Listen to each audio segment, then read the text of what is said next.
Hello everyone! Preparing ako ngayon dahil uuwi ako ng Pilipinas para mag-Halloween at mag-check ng ating negosyo doon, maghahatid ng mga stocks at may mga pipirmahan ng mga importanteng documents. OOTD natin tonight, I'm wearing a Coords tennis skirt with short yan sa loob. And this one from Sheena Bangkok Wardrobe. Ayan, kasali sa ating mga pasabayan. Arte-arte lang muna tayo. And this one is very comfortable. May dala naman akong shawl, so in case na lalamigin, may shawl tayo. Hindi naman masyado ako lamigin pag nasa plane, but depende, pero may baon na akong shawl pang backup natin. Papakita ko sa inyo mamaya ang bagahe na mga dala ko. Kaunti lang naman ang dala ko dahil ang iba ay pina-sea cargo ko na at pina-LBC. Yan, magulo na ang aking lungga dito. Iwan ko muna sila for 1 month.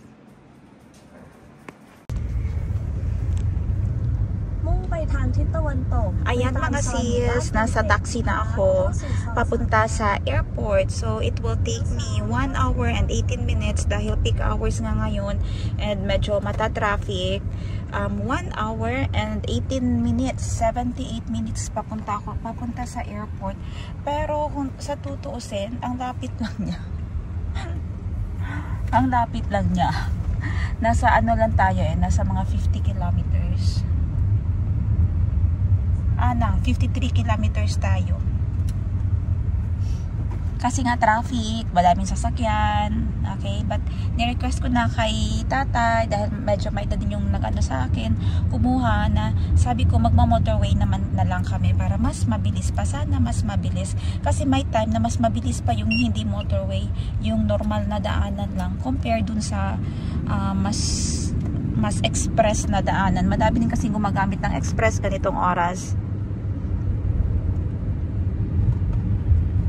Ngayon din pala ang flight nila Tindera sa Africa at Madam Ten Gibbs and Boss Jean pabalik sa Pinas. Pero ang flight nila is from Don Muang International Airport to Davao City naman. Kaya hindi kami magkasabay dahil wala din sa plano ko na umuwi. Last week lang ako nakapag-decide at nakapag-book ng ticket na uuwi ako ngayong 28. And then sabi ko na magpapal ako Philippine Airlines para diretso na yung bagahe ko ba, hindi ko na kukunin sa Manila, hindi ko na ilalabas, diretso na yun ng Jensen. Lagi naman kasi ganun yung aking way, yung aking paraan ng pagbabiyahe. Lagi akong PAL kasi mas convenient para sa akin. So sana matiwasay ang biyahe at sana ay makatulog ako mamaya sa aeroplano, patay down kasi nag-download ako ng mga movies. Mamaya isang episode natin, What's in my bag, para alam niyo ano yung normal na dala ng taong laging nagbabiyahe or ng isang negosyante. I promise you madami akong dala. Ay, mabigat ang aking bag. Iba pang aking shoulder bag, iba pang aking hand carry, iba pang aking check-in. Ano yan? Yung carry-on luggage. I'll talk to you later pag mag-check-in ako or pag nasa airport. Sabi ni Manong driver, ayan, kasi ma-traffic. Sabi niya, may lotson daw. May nagkabanggaan. Ito yung problema kasi kahit na skyway ka, mata-traffic ka pa din kasi may mga disgrasya, may aberya. And itong oras na ito ay pauwi na. So halos lahat gustong gumamit ng skyway. Hindi alam kung saan banda ang pero dito na yung ambulance.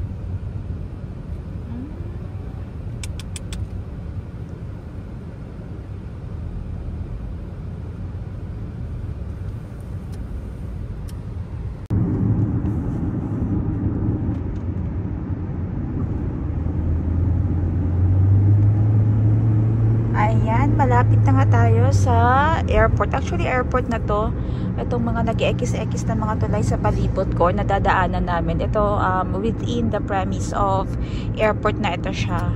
Ayan, napakarami. May nakikita ka ng mga malalaking mga container van sa airport. May nakikita ka ng mga malalaking billboard. Ayan, mga papunta na yan ang airport talaga. Ayun yung sa kabila, doon yung station, doon sa kabila ay Latrabang Station. Last station yun siya na connected sa bago ka pumasok sa premise ng airport. I think. Hindi pa sigurado.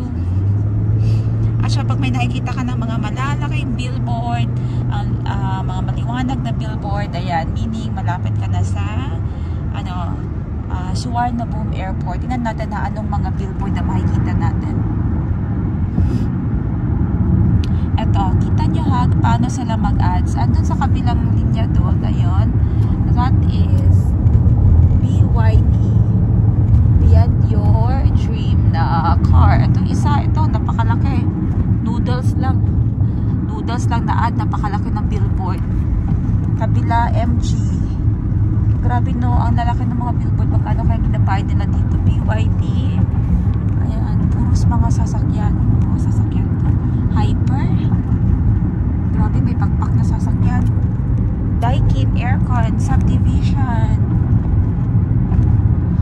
Hindi ma-justify na video ko kung gaano kalalaki ang mga billboard dito. Omoda, the fastest growing brand in the world. Dr. Pong, best-selling skincare brand. Ayan, madami ka na makikita malalaking billboard. Ibig sabihin ay papasok na tayo sa sa airport. Nasa 5.1 kilometers na sa airport na tayo. Lapad ng airport.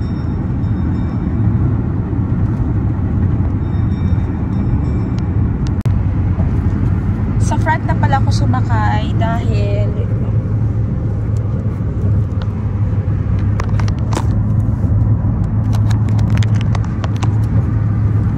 sa harapan na pala ako sumakay dahil puno yung likod. Malaki kasi yung mga maleta ko na dala. At may dala pa ako na stock ng Lila Zoo at saka mga ibang products na iuwi ko nga o yung iba meet up ko dito sa Suvarnabhumi Airport. Ayun na yung airport. O, kitang-kita na. Tanaw ng Suvarnabhumi International Airport. Ano to, L'Oreal? Napakalaki ng billboard din ng L'Oreal sa harapan, no? Hello ครับ สวัสดีค่ะ สวัสดีครับ ฮัลโหล สวัสดีครับ ค่ะอันนี้ไม่ทราบว่าตอนนี้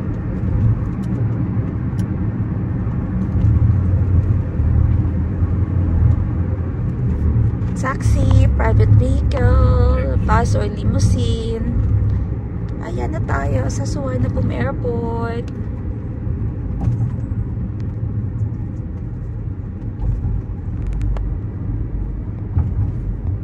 Perfect na ka? Sutay ha? Perfect. Yes. Ayan na tayo. Nagpahatid lang ako sa gate 8. Okay, andito na nga tayo ngayon sa airport after 1.5 hour. Airport na tayo. Ibababa lang ni Manong yung aking. Ibababa lang ni Tatay ang aking mga bagahe. Siya na lang daw.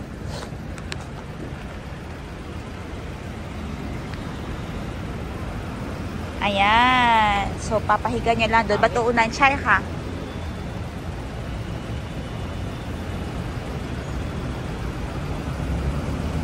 Puro yellow, no? Bakit ganyan ang kulay ng aking mga maleta? Para makita ko agad. Chai ka.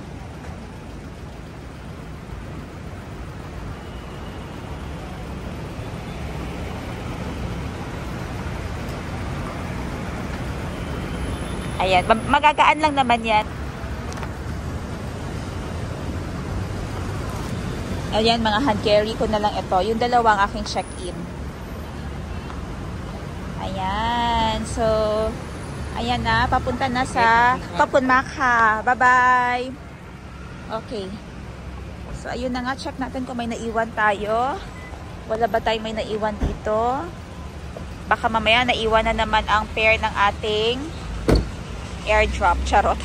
Okay. See you sa iloob. Pupunta lang ako na-meet up ko pa kay mga kaibigan at nakuha ko pa ang mga PopMart products natin. Ayan, meron tayong Farm and Wild Yan, 4 pieces lahat. Sold na yan lahat. And dito ako napadaan sa area na ito. Papunta ako ngayon sa boarding sa boarding gate, which is on letter G. Dito ako sa side na ito na palagpak. So, hanapin ko yung G. That one is G. Ayan, saan yun? Ayan, G. Go straight lang. Go straight lang daw tayo sa alley na yun. So, medyo mahaba-habang lakaran pa. Sana ay tawag ito matapos within 2 hours. Dahil, isi-share ko sa inyo yung ano ng aking tax refund. Nangyari sa aking tax refund, ha. Dapat pala ang tax refund, lagi yun. Kung may mga super mahal kayong binili, yung tax refund nasa labas ng, bago ka pa pumasok or mag-check-in, napastamp mo na yung tax refund mo. Paglampas mo ng immigration, dun yung pera kukunin na.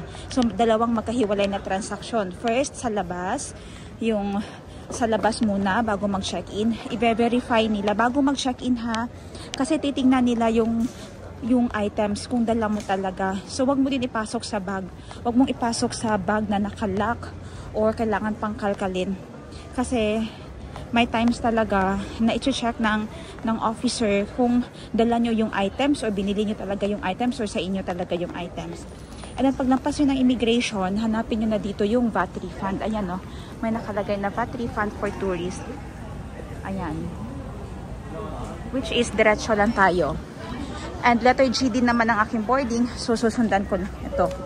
Ngayon, nasa TPDT mode ako. So, wala mo ng pasyal-pasyal na mangyayari.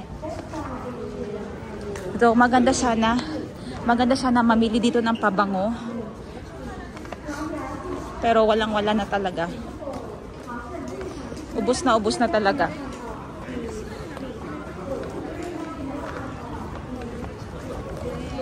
So, medyo malayo lang yung nakaran pa and wala pa akong kain. Ganun talaga pag nasa airport na may airport anxiety tayo.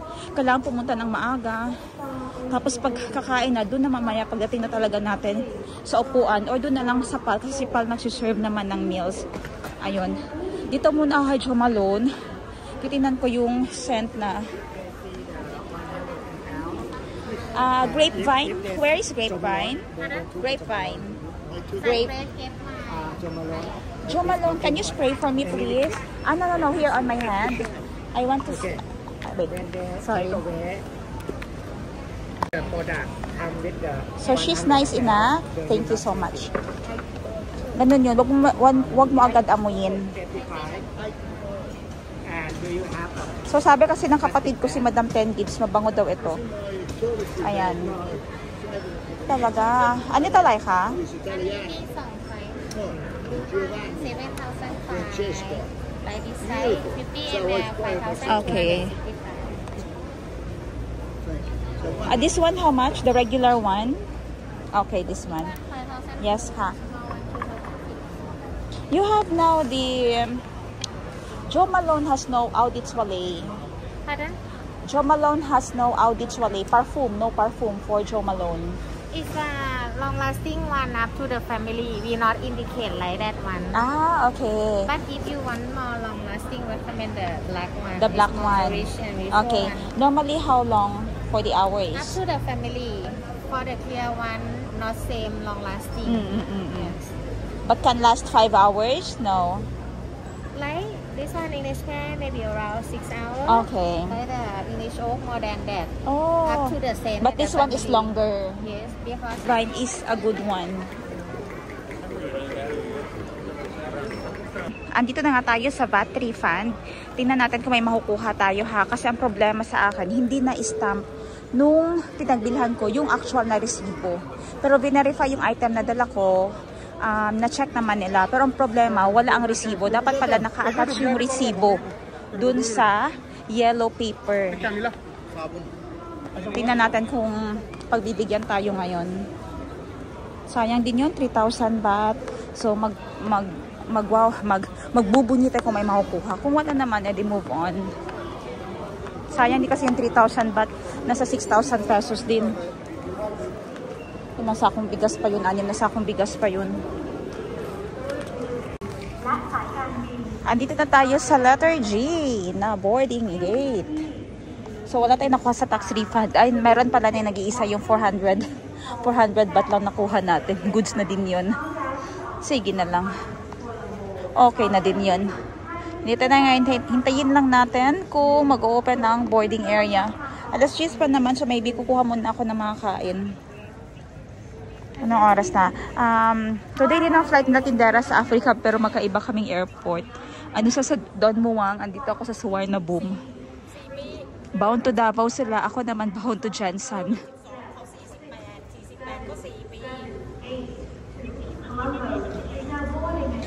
Oh no, delayed tayo. G1 delayed. Let's see kung anong oras ang next na ano. Delayed ang nakalagay ngayon eh. 23:10 delayed. Napakalaking delayed. Ayan, 23:10 delayed. Delayed. Ay, nako. So, kakain muna tayo.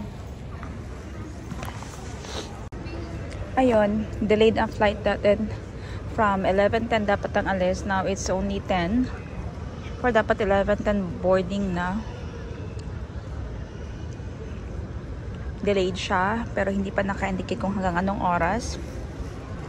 Bumili na muna ako ng potato fries. Tapos may Popmart ako nadala. Popmart products na pinabitbit sa akin or pasabay shopping. Doon dapat ako sa G1 na lane. Pababa doon sa likod. Ayun. Bababa pa tayo dyan sa escalator. And then puno na yung mga upuan. So dito na lang muna sa taas. Naghanap ng bakanteng upuan.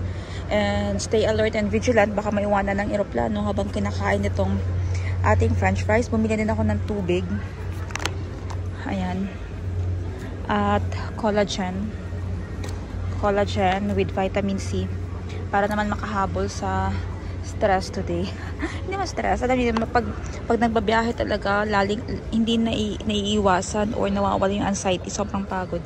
Nakakapagod talaga magbiyahe. But this is life of a traveler and a negosyante. Okay, so balitaan ko kayo later kung anong oras darating yung aeroplano. Kakain muna ako ng aking french fries. See you later!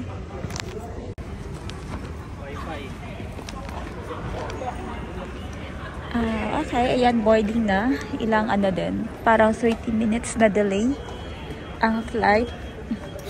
Boarding na. Tinawag na yung number ko na pwede nang pumasok yung nasa lane namin. Pero kasi ako, ayoko yung ano, yung nakatayo. Nakatayo, ayan, yung parang ganyan lang sa kanila. Nakatayo lang ng ganyan. Hihintayin pa dun sa alley. Yung, ano yun, yung corridor, papasok sa aeroplano. Tatayo ka din naman dahil hihintayin mo yung iba na mapatas ang kanilang gamit sa cabin, sa overhead cabin.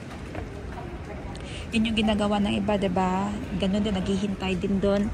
So ako, mamaya na lang, pag saktong pasok na yan sila lahat doon, timing, pag pasok ko, ay uupo na lang ako. Di na rin tatayo doon sa ano, hindi na tatayo, maghihintay, mag-aabang. Since nasa aisle seat naman ako, okay na yan siya. Diretso upo na lang ako mamaya. Lagi ko naman ding nire-request na sa aisle seat ako ilagay. Wag na sa window. Kasi pag window, kasi pag ako naihi, nakakahiyang mag-excuse sa mga katabi. Kaya lagi kong nire-request. Pag check-in pa lang, sabi ko, please, do you have spare seat or if may vacant seat na ay lang. Dahil ano, sinasabi ko na yung reason na ano, na palagi akong naiihi. Pero yung totoo, okay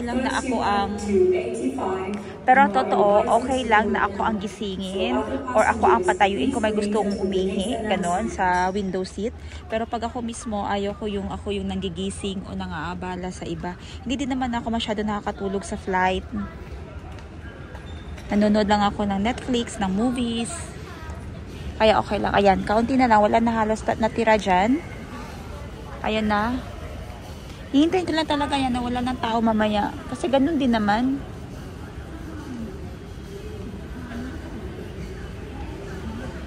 Kayo ganito din ba kayo? Or kayo yung kayo yung tipo na dati ganun ako. Ako yung tipo na ala, dot agad dyan. Pero ganun din naman. Hindi naman tayo iiwan ng eroplano. Kasi andito na naman tayo. So, hinihintay ko lang talaga na maubos yan sila. For sure, mawawala na yung pila dun mamaya. Kahit na yung iba, late na din pumasok, oh. May mga dumadaan pa sa, sa tawag dun, walkie-later. Hindi naman tayo iiwan yan. Yung seat natin, bakante pa din yun. So, mas maganda yung kalma lang. Dati kasi hindi ko hindi ko excitement ba siguro. Bakit ako nakipagdutdutan doon? Makakaupo naman talaga ako. Not unless business class yung pinag-aagawan.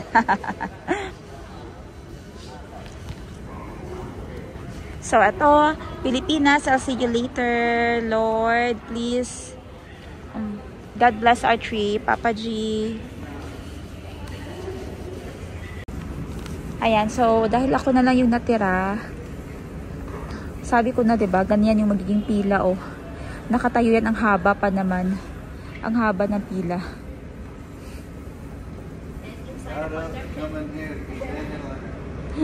Yan.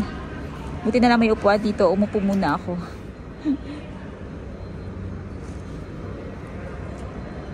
Huwag lang kung tayo magmadali. Oy, makakapasok man tayo lahat. Yung isang case din, nung nasa Jansan kami, flight namin Jansan to Manila, ang iba gusto nang pumasok agad sa aeroplano. First time namin yun, ha. Kami yung huli na nakapasok ng kapatid ko. Pero pagpasok namin, parang pugon. Parang pugon yung aeroplano sa loob. Walang aircon. So, I don't know kumusta yung mga tao doon. Ang alam na namin, pagpasok namin, grabe ang liligalig na ng mga tao. Grabe na ang reklamo nila. Kasi nga, ang init, sobra. Yung iba 30 minutes nandun sa loob ng aeroplano. Hindi pa rin inoon ng aircon. Para nakakaano ba? Ano yun? Nakaka-bad trip? Hindi naman. Basta, ang pangit sa feeling talaga. Kami nga na last na passenger, tapos 5 minutes lang naupo. Sobrang init na. How much more yung mga nauna pa talagang umupo dahil gusto nang pumasok sa aeroplano. First time din namin na-experience na ganun kainit yun. Yung PAL na Jansan to Manila. First time talaga. May reason silang sinabi pero hindi ko na na-catch up. Kasi mas maingay yung mga nagde-demand na, oy, on yun man yung aircon. Anong nangyari? Ganyan. So, malapit na sila. Ayun. Pasok na tayo maya-maya pag wala na yung last two doon. Dahil ako na lang talaga naiwan, oh. Ayan. Hindi naman sa pasaway. Yes ka. Ayan, tinawag na ako. Pero mahaba pa din kasi.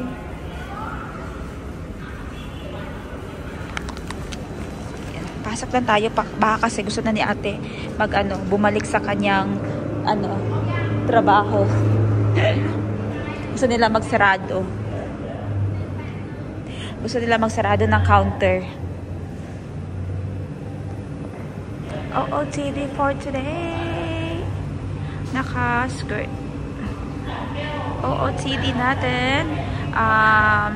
Parang hindi lamigin, no? Naka tennis skirt and long sleeves tayo. Ang kapal naman ng long sleeves natin sa taas, and then may shawl naman. So safe pa din sa malamig. Binigay ko pala yung trolley ko, extra baggage ko, yung hand carry na check-in sa kanila para i-check-in nila. Para bag na lang yung aking dala. Ayan, sabi ko na sa inyo, ganyan ang pila oh.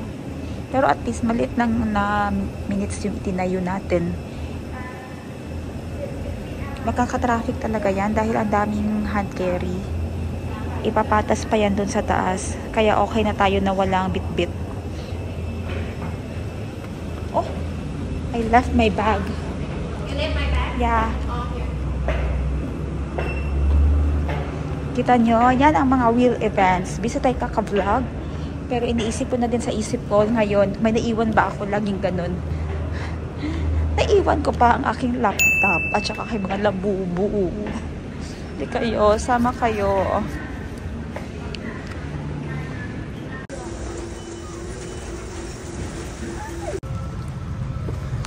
Finally, naka-own na tayo ngayon. Bakante ang plane kasi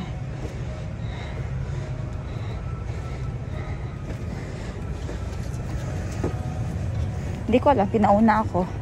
Buti na lang din para maisakay ko ng maayos ang aking maleta sa taas. Time check. 5:36 na. 62G. Good morning, Jensen! Ay, hindi na ako nakapag-update sa inyo dahil ang sakit ng ulo ko kanina. Kinuha sa checkpoint kanina yung aking tubig. Sabi ko, ubusin ko na lang kasi sayang. Tapos sabi ng officer doon na nag-check ng bag, ma'am, pag ubusin mo ito, ma'am, pag gusto mong inumin tong tubig mo, babalik ulit dun sa pila. 'Di ba? Hindi mo magets ang sense. Hindi pwede yung tubig, which is understood naman yun na bawal talaga yung tubig na ipasok dun sa check-in. Pero ayaw pa din ipainom sa iyo, gusto pa din na lumabas ka. So ang sakit na ng ulo ko, limited lang yung tubig na binigay din ng eroplano, wala pa akong kain.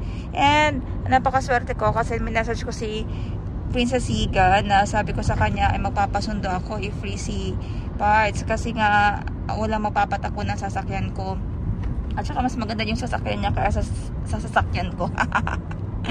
So, eto nga, sinundo na ako ni Parts. Papunta na ako, pauwi na ako ngayon ng bahay. Sila naman, since nasabi ko sa inyo kagabi, nasa Perite Airport kami, sila ay Davao, papuntang Jensen na. Ako naman ay diretso Jensen na, pauwi na ako ng bahay diretso ngayon. Magsa-stop over lang kami dito. Ang rinig ko lang ay pauwi na din sila, malapit na sila sa Jensen din, galing Davao. Ganitong morning na sila nag-start biyahe ulit galing sa Davao. So, hihinto lang kami dito sa corner, sa round ball. Ayan, may hinalang ta, bulaluan. Ayan. Bibili lang ako dito ng on the go na makakain para diretso kain na agad. Margaret! Blue! Blue! What's this? Gray! Gray!